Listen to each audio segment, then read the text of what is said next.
राष्ट्रीय समाज के मुख्यमंत्री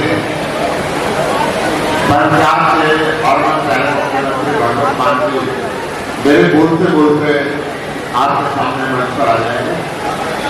मंच पर बैठे हुए प्रदेश के उपाध्यक्ष अजय गंगा जी, प्रदेश के संगठन मंत्री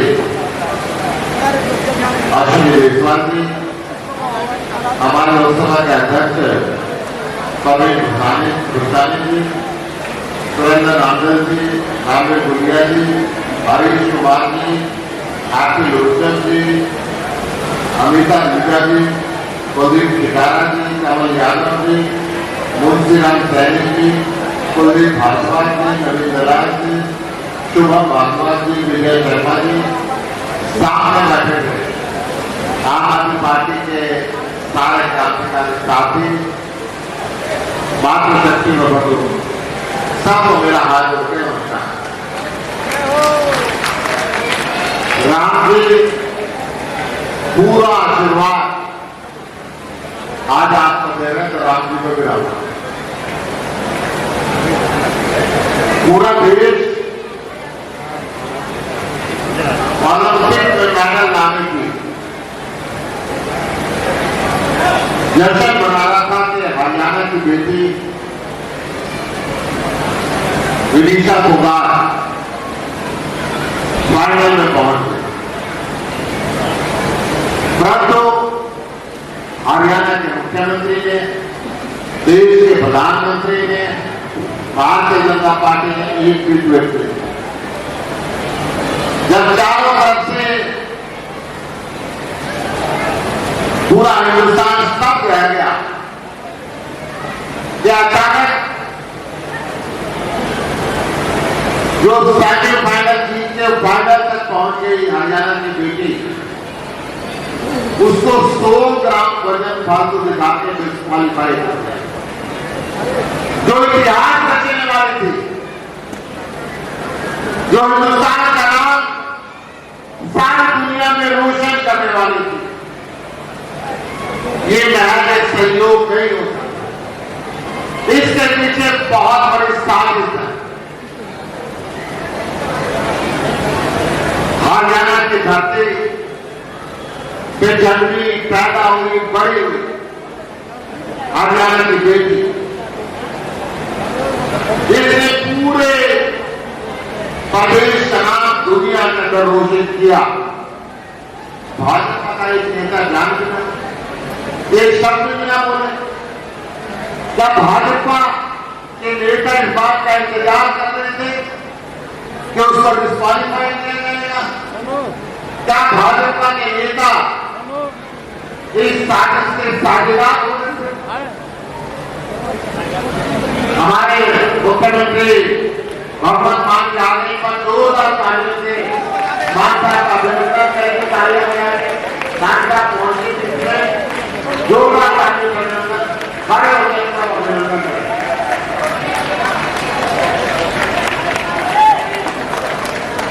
हमारे भारत मुख्यमंत्री अभी अभी उस बेटी जिसका मैं बात कर रहा था, विनीशा फोगाट का, उनके घर में हो गया, परंतु अफसोस है जोरदार तारीफ। तो मैं कह रहा था, भारतीय जनता पार्टी एक जश्न मना रही थी। हरियाणा का मुख्यमंत्री जीत के अंदर पीस का उत्सव मना, और एक तरफ पूरा हिंदुस्तान तक था कि 100 ग्राम फालतू वजन बिठा के एक हरियाणा की बेटी के साथ षड्यंत्र रचा गया। इस षड्यंत्र के अंदर कौन कौन शामिल है उसका पर्दाफाश होना चाहिए। मैं पूछना चाहता भारतीय जनता पार्टी के नेताओं से, ये साजिश किसने रची? जब 100 ग्राम वजन फालतू दिखाया और सेमीफाइनल से फाइनल में पहुंचने वाली हरियाणा की बेटी को डिस्क्वालीफाई किया गया, देश के क्यों नहीं की? ओलंपिक कमेटी से बात क्यों नहीं की? पेरिस ओलंपिक ऑर्गेनाइजेशन कमेटी से बात क्यों नहीं की? हमारे देश की सरकार क्या कर रही थी? अचानक तो 12 घंटे का ये वजन एकदम सही था कि फिर सारे मैच क्वालिफाई किए, जीते और उसी पेरिस के अंदर सेमीफाइनल से फाइनल में पहुंची। अचानक फाइनल में उसको डिस्क्वालीफाई क्यों कर दिया गया? इस बात का एक ही जवाब है कि इसमें साजिश की बदबू आ रही है। देश के प्रधानमंत्री नरेंद्र मोदी हरियाणा के किसान से, हरियाणा के पहलवान से, हरियाणा की बेटी से नफरत करते हैं। मोदी के लिए अहंकार लंबा चलने वाला नहीं है। इस अहंकार के पीछे आप जितनी मर्जी खेल खेले, जन मंत्र भी आपने षड्यंत्र का खेल खेला था। कभी सारे देश की बेटियां, सारे पहलवान जंतर मंत्र पर बैठे थे आपके एक सांसद के खिलाफ जो WFI का अध्यक्ष था, और पेरिस के अंदर ये षड्यंत्र रचा गया है। ये तानाशाह का स्वभाव होता है, ये तानाशाह का अहंकार होता है। आज देश से भी लड़े और विदेश की धरती का भी लड़े। आज मैदान में षड्यंत्र किया और विदेश की धरती में भी षड्यंत्र किया, परंतु एक हरियाणा की बेटी, एक देश की बेटी विनीता पवार से मैं कहना चाहता हूं, आप फाइटर हैं, आप जंतर मंत्र में भी लड़े थे और आप पेरिस के अंदर भी लड़े। सारा हिंदुस्तान आपके साथ है। मैं आपको आमंत्रित करता हूं, इस तानाशाही को हम जड़ से उतार के फेंकेंगे। आम आदमी पार्टी आपका अभिनंदन करती है, स्वागत करती है। आइए इस लड़ाई के अंदर शामिल होइए। हम मिलकर इस तानाशाह की सत्ता से उतार कर फेंकेंगे। आज अरविंद केजरीवाल को भी तानाशाह ने जेल के अंदर के रखा। आज पूरा देश इस तानाशाही को देख रहा है। जिस प्रकार आपके साथ में षड्यंत्र रचा गया, उसी प्रकार अरविंद केजरीवाल को बेकसूर जेल के अंदर डाला गया। क्यों डाला गया? क्यों कोई ईमानदार मुख्यमंत्री है, क्योंकि वह सबसे बढ़िया स्कूल देता है, क्योंकि वह सबसे बढ़िया हॉस्पिटल देता है, वो 24 घंटे फ्री बिजली और पानी देता है, वो महिलाओं को बस यात्रा मुक्त देता है, वो बुजुर्गों को 3 यात्रा फ्री देता है, वो भ्रष्टाचार मुक्त प्रशासन देता है। और उसी ईमानदार कार्यकर्ताओं के दम पे पंजाब के अंदर एक ईमानदार मुख्यमंत्री चुना गया, भगवंत मान। पंजाब के लोगों ने भी एक ईमानदार सरकार को चुना। पंजाब के अंदर भी 24 घंटे बिजली फ्री मिल रही। पंजाब के अंदर भी हर गांव में मोहल्ला क्लिनिक बन गया। पंजाब के युवकों को भी बिना खर्ची और पर्ची के रोजगार मिलने लगा। पंजाब के अंदर भी नशा बंद कर दिया गया। पंजाब के अंदर भी भ्रष्टाचार का लगाम लगा दिया। हरियाणा का क्या कसूर है? हरियाणा के अंदर ये कसूर है कि भगवंत मान और अरविंद केजरीवाल जैसा मुख्यमंत्री नहीं। हरियाणा का ये कसूर है कि हमने ईमानदार सरकार को नहीं चुना। हरियाणा के अंदर सरकारी स्कूल बंद होते जा रहे हैं। हरियाणा के अंदर घंटों बिजली का कट और महंगे बिजली के बिल है। हरियाणा के 5 जिलों में से 16 जिलों के अंदर नशे का कारोबार जोरदार तरीके से होने लगा है। हरियाणा के हर घर के अंदर बड़ा नफाज युवक बेरोजगार बना हुआ है। अपराध आपके बहादुरगढ़ के अंदर भी गोलियां चला के विरोधी मानी गई। एक पार्टी के प्रदेश अध्यक्ष को गोलियों से खून दिया गया। हरियाणा अपराध में शरण बन गया है। चाहे वो प्रॉपर्टी आईडी, चाहे वो फैमिली आईडी हो, चाहे इन्हांसमेंट के नाम पे लोगों को हुड्डा के सेंटर में लूट आ रहा, चाहे वो सड़कें टूट के खड्डों की सड़कें बन गई, चारों तरफ केवल भ्रष्टाचार भ्रष्टाचार भ्रष्टाचार हो रहा है। अब वक्त आ गया है कि दिल्ली और पंजाब की तरह आप सब और हम सब मिलकर हरियाणा के अंदर एक ईमानदार सरकार को बनाए। हरियाणा के अंदर भी अरविंद केजरीवाल और भगवंत मान जैसे मुख्यमंत्री लेकर आए। हरियाणा के अंदर भी विकसित करें, शिक्षित करें, स्वस्थ करें। आज सरदार भगवंत सिंह मान जी जो खिलाड़ियों से प्रेम करते हैं, जो जनता से प्रेम करते हैं, सभी को पता चला कि हरियाणा की बेटी, एक देश की बेटी वीर भगवान ने नील षड्यंत्र रचा गया। उसको जो ओलंपिक गोल्ड मेडल आज लेकर आने वाले थी, उसको एक साजिश के तहत डिस्क्वालीफाई कर दिया गया। आज अभी अभी भगवान मान जी के घर उनके परिवार से मिल जा रहे और ये बताया है कि हरियाणा ही नहीं पूरा देश आपके साथ खड़ा है। एक बार जोरदार तालियों से भगवान मान जी का अभिनंदन करता हूँ, स्वागत करता हूँ कि इसके मन में इस देश की बेटियों के लिए दर्द है, इनके मन में देश के पहलवानों के लिए प्रेम है और आज उस दर्द को परिवार के साथ गए और एक कहत आए कि पूरी की पूरी आम आदमी पार्टी परिवार के साथ करिए, देश की बेटियों के साथ करिए, हरियाणा की बेटियों के साथ करिए। मैं आपके और भगवंत मान जी के बीच में और अधिक समय मिलूंगा।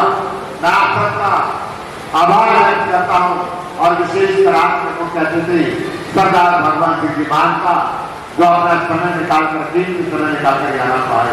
जय हिंद, जय भारत। बहुत बहुत धन्यवाद डॉक्टर सुधीर गुप्ता जी, आपने भी डॉक्टर केजरीवाल से। और अब इसी कड़ी में मैं अनुरोध करूँगा डॉक्टर सुधीर गुप्ता जी से, भाई अश्विनी मेहरा जी से, अनिल रंगा जी से, कुलदीप टिकाना जी से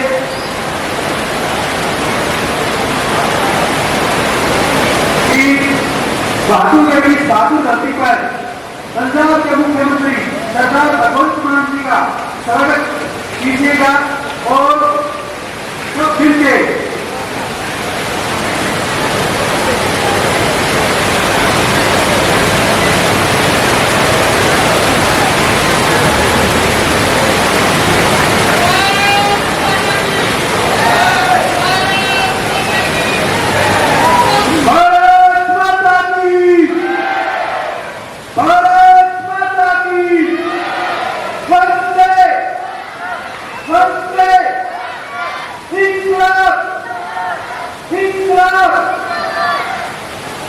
इसी कड़ी में मैं बताना चाहूंगा कि दिल्ली के मुख्यमंत्री अरविंद केजरीवाल जी और पंजाब के मुख्यमंत्री भगवंत मान जी जो दिन भर कार्य कर रहे हैं, मैं उन्हीं की भगवंत मान जी की शैली में आमंत्रित करूंगा कि देखते हैं ईमानदारी को बेईमान कब तक दबाएगा, देखते हैं ईमानदारी को बेईमान कब तक दबाएगा, हमारे सब को उनका लूट कब तक सताएगा।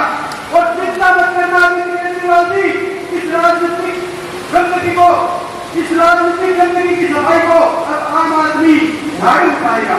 भगवंत मान जी को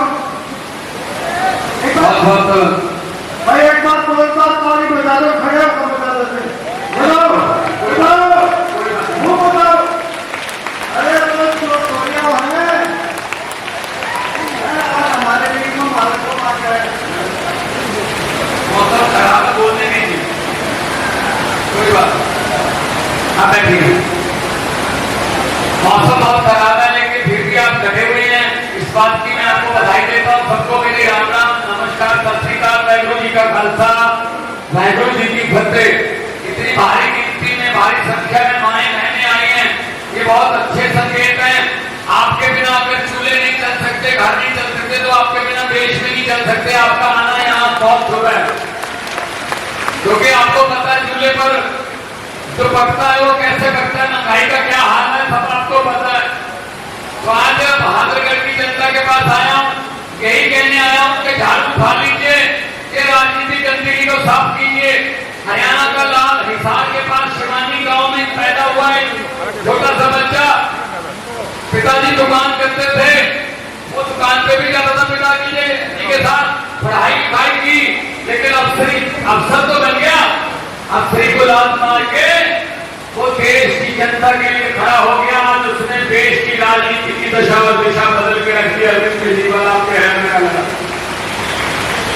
सुशील गुप्ता जी बोल रहे थे, पंजाब हरियाणा छोटे बड़े भाई हैं, हम पहले इकट्ठे होते थे, ये नेताओं ने बांट दिया हमें। हमारी कोई लड़ाई नहीं आपस में, नेता हमें लड़ाते हैं। ये अब हमारी तो रिश्तेदारियां हैं, हमारी तो दोस्तियां हैं, हमारी फसलें एक हैं, हमारी दुख तकलीफें एक हैं, हम एक हैं। लेकिन ये नेता लोग लड़ा देते हैं। मेरे ससुराल हरियाणा में तो हमारी रिश्तेदारियां हैं, हमारे वहां से गांव से रिश्तेदारियां हरियाणा में, हमारी तो कोई ऐसी लड़ाई है ही नहीं थी। तो इसलिए मैं आपको कह रहा हूं, ये इनके चुंगल में मत फंस जाना। ये बीजेपी वाले, ये कांग्रेस वाले कुछ नहीं किया इन्होंने। 5-5 साल हमने इनको मौका दिया, कई बार मौका दिया, लेकिन अपने तो इन्होंने घर भर लिए, हमारा कुछ नहीं किया। हमारे बच्चे बेरोजगार रह गए, हमारी गरीबी और बढ़ गई। इनके घरों में खुशियों की लहरें लहरें। इन्होंने क्या सोचा, अपने बेटे, अपने भतीजे, अपने साले, अपने जीजे, बस इसके बाद कुछ सोचे ही नहीं। अब आम लोगों की बारी आ गई है। वो देना के भगवंत मान आना था बहादुरगढ़ में, ये बीजेपी कांग्रेस वालों को बोल देना, जिन्होंने अपने बेटे को चेयरमैन, मंत्री, विधायक बना रखा है, उनको बोल देना कि अपने अपने बोरिया बिस्तरे खोल कर लें। हरियाणा के आम लोगों के बेटे बेटियां आ रहे हैं, हरियाणा के आम लोगों के बेटे बेटियां आ रहे हैं। यही करना पड़ेगा और कोई चारा नहीं है भाई साहब। 75 साल हो गए इनके मुंह की तरफ देखते हुए। 75 साल में क्या किया? देश आजाद हुए 75 साल हो गए। आज अमेरिका और दूसरे देश वो मंगल ग्रह पर प्लांट काटने की कोशिश कर रहे हैं। हम सीवरेज के ढक्कनों में घुसे हुए हैं, अभी भी सीवरेज के ढक्कन नहीं हुए हुए। अभी हमसे गांव में छप्पड़ों की समस्या हल नहीं हुई। ये शिला इन्होंने दिया है हमें। तो आओ हरियाणा वालों, उठो। मुझे पत्रकार ने पूछा, दिल्ली और पंजाब में आपने बीजेपी की आंधी को कैसे रोक दिया, मोदी की आंधी को कैसे रोक दिया? मैंने कहा बीजेपी का चुनाव चिन्ह क्या है? बोले कमल का फूल। मैंने कहा आम आदमी पार्टी का चुनाव चिन्ह क्या है? बोले झाड़ू। मैंने कहा कमल का फूल कहाँ होता है? बोले कमल का फूल कीचड़ में। मैंने कहा झाड़ू क्या काम करता है? बोले कीचड़ की सफाई। मैंने कहा दिल्ली और पंजाब में हमने कीचड़ की सफाई कर दी झाड़ू से, कमल हो गई नहीं। यही काम करो, यही काम करना पड़ेगा आपको। हमारा तो चुनाव चिन्ह इतना अच्छा है कि किसी को बताने की जरूरत नहीं पड़ती। खासतौर पर माओ बहनों को तो, महिलाओं को तो चुनाव चिन्ह बताने की जरूरत ही नहीं है। ये तो सुबह 5 बजे अंधेरे में भी ढूंढ लेती है घर में कि कहां पड़ा है झाड़ू। ये तो सुबह ढूंढ लेती है। आप बहुत खुश ना हो, तालियां बजा रहे हो, जरूरत पड़े तो शाम को भी ढूंढ लेती है कहां पड़ा है। काम झाड़ू ही आता है फिर, समझ गए ना? कल तो सफाई है, दिन में घर की, शाम को दिमाग की, कल तो सफाई हो। इस झाड़ू से पहले हम सिर्फ दुकान या मकान साफ करते थे। अब अरविंद केजरीवाल की अगुवाई में झाड़ू से पूरा हिंदुस्तान साफ किया जाएगा भाई।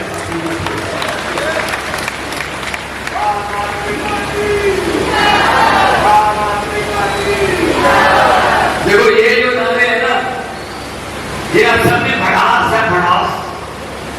75 सालों का जमा हुआ लावा है ये दिल से लग रहे हैं नारे। खुशी होती है जब नारे लग रहे हैं अपनी पार्टी को, सर भी ऊंचा है, हाथ भी ऊंचा है। वरना मोदी को अपनी रैली में दिहाड़ी पर लेके जाने पड़ते हैं ये कहने के लिए मोदी मोदी। सब दिहाड़ी वाले वोट नहीं डालते, वो कहते हैं पैसे दो काम करो, चलो शाबाश। इसीलिए मैं कहना चाहता हूं मोदी जी, पब्लिक को तंग मत करो, लोगों के सब्र का इम्तिहान मत लो। नौकरियां दे नहीं रहे, बेरोजगारी फैल गई है पूरे देश में, महंगाई फैल गई, 1000 रुपए सिलेंडर महंगा कर दिया है, बेरोजगारी फैल गई, महंगाई हो गई। बांग्लादेश में परसों क्या हुआ मोदी जी, जरा देख के रहना क्या हुआ जब जनता जागती है ना। भाई साहब कोई प्रधानमंत्री के घर की बत्तियां और मुर्गियां भी ले जाती है जब जनता जागती है।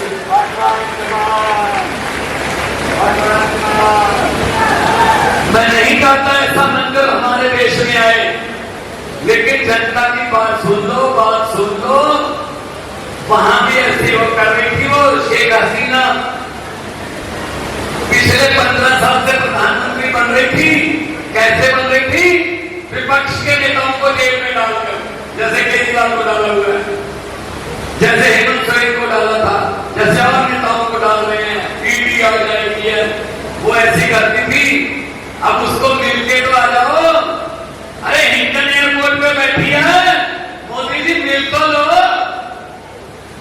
शेख हसीना जी अगर ये बात सुनती हूँ मेरे चैनल के जरिए, कृपया मोदी जी को 2 बात बता देना, या तो ये बता देना कि भागना कैसे है, या ये बता देना कि भागने वाले काम मत करो, भागने की जरूरत न पड़े, लोगों की आवाज कैसे सुनी जाए ये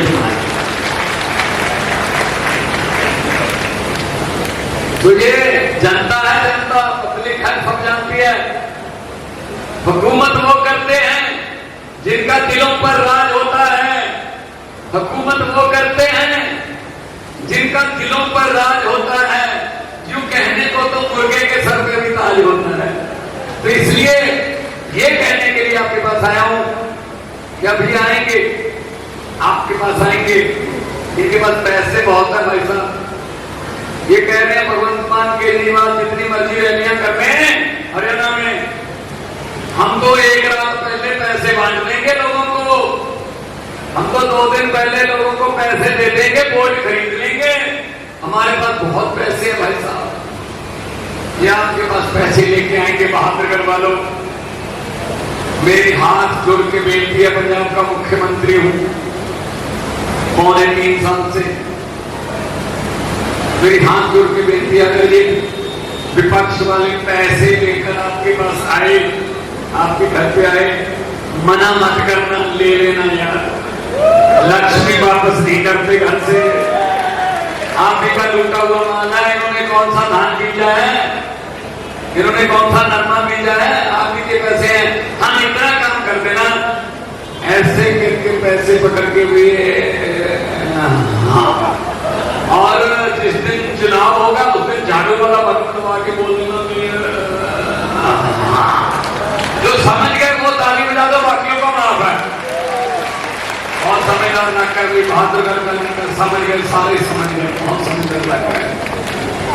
तो इनके लॉलीपॉप में मत आना, अभी ये लॉलीपॉप देंगे, एक तो दे चुके हैं कि मोदी जी ने 100 रुपया सिलेंडर सस्ता कर दिया। भाई साहब ये माए बहन में बैठे, पहले ये बताओ 1000 रुपया महंगा किसने किया था? 1000 रुपया महंगा करके 100 रुपया सस्ता कर दिया, तो 900 रुपये का तो नुकसान ही चल रहा है। वो बात हो गई, ये बात मेरी ध्यान से सुनना, खासतौर पर माओ बहनों को कहता हूं, कई बार हम इनकी बातों में आ जाते हैं। एक गांव में किसी बेटी की शादी करनी थी, एक परिवार में बड़ी लाडली बेटी थी, इकलौती बेटी थी, अच्छा परिवार था, जिम्मेदार परिवार था, कि बेटी को शौकत से विदा करेंगे। उन्होंने बड़े बड़े टीवी सेट, बड़े बड़े अलमारियां, सोफा सेट, बड़े बड़े बेड, सोने के जेवरात बनाए कि लड़की को, बेटी को विदा करना है। कल रात मतलब सामान आ गया घर पे, कल बारात आने वाली थी। आज रात को डाकुओं को पता चल गया, आज रात कि इस घर में माल है। डाकू ट्रक लेके आए, लड़की के पूरे परिवार को कमरे में बंद करके बाहर से कुंडी लगा दी। पूरा सोफा सेट, टीवी, सोने के जेवरात, दो पायल, छाप, छल्ला, टूम, टल्ला सब उसमें ट्रक में डाल दिया। भाई साहब ट्रक में डाल के जाने लगे थे कि डाकू के सरदार ने कहा अभी नहीं जाना है, मुझे बताओ लड़की का परिवार कौन से कमरे में है। अब ये बात याद रखना,